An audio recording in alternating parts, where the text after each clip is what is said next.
According to Reuters, crude oil prices had surged by 7 to 9% in a single day in the days leading up to the outbreak of the conflict, with Brent crude reaching a high of 74 to 78 US dollars per barrel.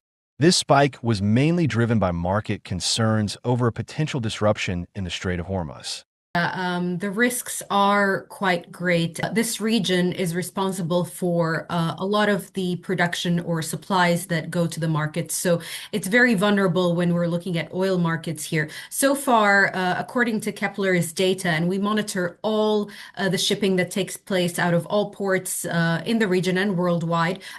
So far, I mean, this is only impacting domestic supply in Iran.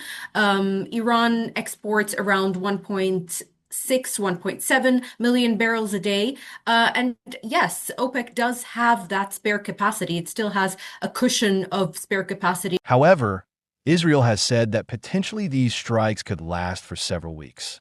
And Iran has also suggested that perhaps they might close the Straits of Hormuz.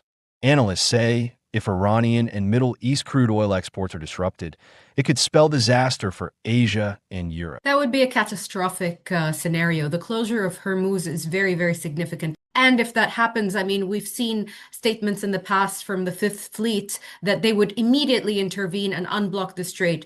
20% of the world's oil travels through the Strait of Hormuz, so that's quite a big volume. Some experts believe that in the short term, if the conflict continues and affects the Strait of Hormuz or other key infrastructure, oil prices could rise again to $80 to $90 per barrel, or even surpass the $100 mark. However, other analysts argue that if negotiations or de-escalation efforts take place, prices may fall back to the $70 to $75 range.